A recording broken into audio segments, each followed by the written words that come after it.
Kalau membunuh harus dibunuh. Itulah umat terdahulu, syariatnya itu berat. Berbeda dengan umat Nabi Muhammad.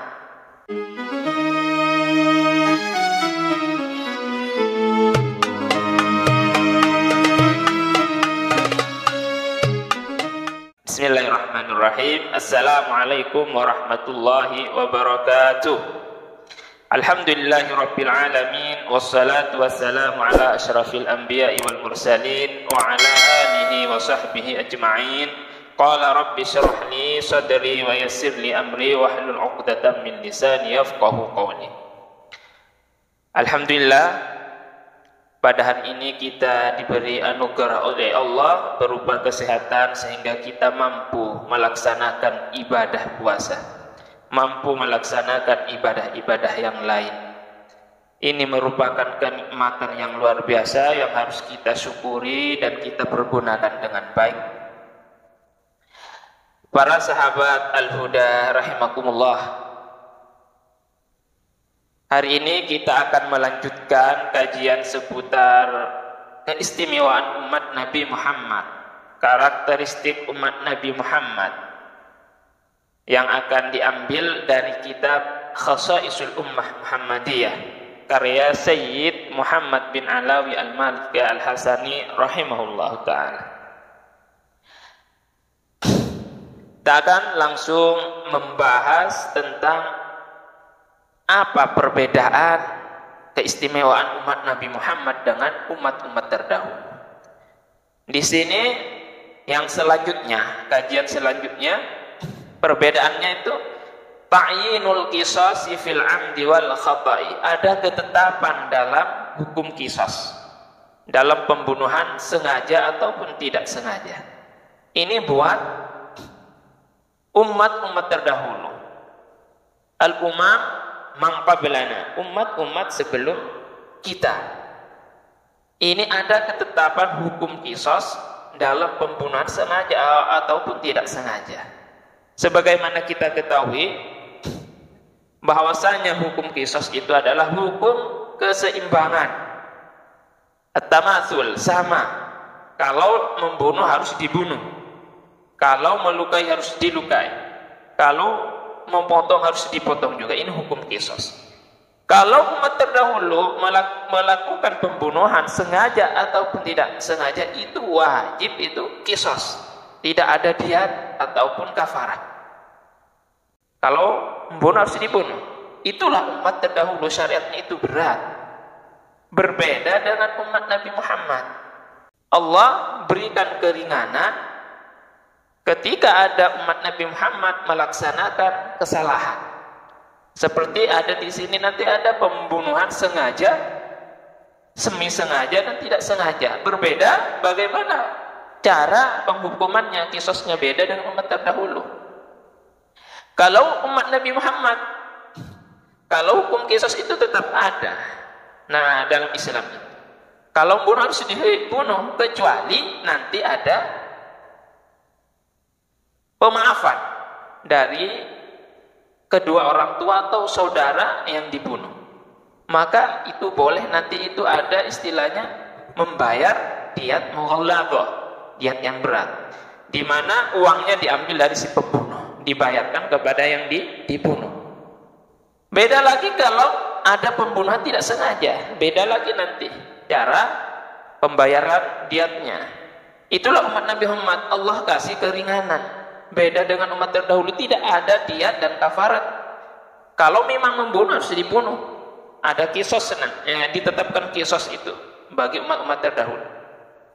Nah, inilah keistimewaan umat Nabi Muhammad yang tidak ada pada umat-umat yang lain. Selanjutnya, kajian selanjutnya apa sih keistimewaan lagi umat Nabi Muhammad ini dibandingkan umat-umat sebelumnya? Qatlun nafsi bit-taubah. Nah, ini cara bertobatnya ini agak lumayan aneh. Nah, kalau umat terdahulu itu kok bisa? Ya, cara bertaubat itu harus bunuh diri. Nah, ini bunuh diri. Sebagaimana yang terjadi bagi kaumnya Nabi Musa ketika menyembah anak sapi. Akhirnya Nabi Musa memerintahkan kepada mereka cara taubat. Kalau kalian ingin taubat maka kalian harus membunuh diri. Wa huwa ayyuqtala al-bari'u minhum al-mujrim. Nah, ini sebagaimana disinggung atau disinyalir dalam ayat Al-Quran. Bismillahirrahmanirrahim. Fatubu ila bari'ikum faqtulu anfusakum. Nah, bertobatlah kalian kepada Tuhan yang menjadikan kalian. Faqtulu anfusakum, dengan cara apa? Membunuh jiwa-jiwa kalian. Inilah cara tobat sebagian maksiat kamu umat-umat terdahulu. Umpamanya yang bermaksiat itu anggota tubuh, lisan, berbohong. Caranya seperti apa? Harus dipotong. Biqat'il a'dha'i al-khati'ah kan lisani fil kadzib. Kalau berbohong harus dibuang. Harus dipotong lisannya. Ini cara bertaubat. Bayangkan begitu berat umat terdahulu. Wadzakar fi zina, kalau berzina caranya bagaimana? Cara bertobatnya harus dipotong alat kemaluannya. Ini umat-umat terdahulu. Wa faqil aini fi nadri lil ajnabiyah. Kalau melihat perempuan yang bukan mahram, perempuan ajnabiyah, cara tobatnya seperti apa? Umat terdahulu harus dicongkel matanya, dikeluarkan. Ini begitu berat syariat umat terdahulu. Tapi tidak dengan umat Nabi Muhammad. Allah ringankan. Cara tobatnya itu Allah beri kemudahan. Fa innallaha subhanahu sahhala laha tariqat taubah. Allah memudahkan cara taubatnya umat Nabi Muhammad.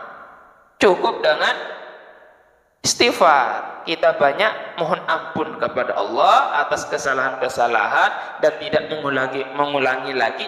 Itu cukup untuk umat Nabi Muhammad sallallahu alaihi wasallam.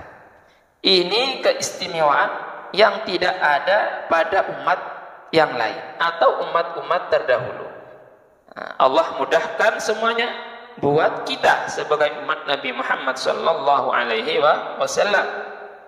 Selanjutnya, untuk umat terdahulu syariatnya itu iftidhahu ashabil ma'asi minhum. Ketika orang yang bermaksiat itu, seketika itu juga Allah tampakkan keburukannya. Allah tampakkan seketika itu juga. Ini buat umat terdahulu. Contoh, ketika orang-orang Bani Israel ini melakukan suatu dosa atau mengerjakan suatu maksiat, malamnya dia mengerjakan maksiat. Umpamanya dia berzina atau minum khamr yang memabukkan. Paginya di pintunya sudah tertulis fulan fa'ala kadza wa kadza. Bahwasanya fulan telah melakukan seperti ini. Wa kafaratu hakadza wa kadza. Kafaratnya seperti ini. Ini sudah tertera di pintunya masing-masing. Ini umat terdahulu. Bayangkan, Allah langsung tampakkan saat itu juga keburukan orang-orang ahli maksiat. Tapi umat Nabi Muhammad tidak. Allah masih tutup. Selagi kita sebagai umat Nabi Muhammad itu mau menutupi aib kita, Allah masih tutup. Nah, itulah kecintaan Allah kepada umat Nabi Muhammad. Dan kita sebagai umat Nabi Muhammad harusnya kita bersyukur. Bersyukur dengan cara meneladani semua tingkah Rasulullah, sunnah-sunnah Rasulullah, menjauhi apa yang dilarang oleh beliau. Harus kita memperbanyak membaca sholawat. Membaca sholawat atas Rasulullah sebagai wujud kecintaan kita kepada beliau. Mudah-mudahan kita semuanya diakui sebagai umat Nabi Muhammad sallallahu alaihi wasallam. Mungkin kajian hari ini kita cukupkan sampai sini aja saja. InsyaAllah kalau ada waktu kita akan melanjutkan kajian-kajian berikutnya. Mudah-mudahan bermanfaat. Wallahul muwaffiq ila aqwamit thariq. Assalamualaikum warahmatullahi wabarakatuh.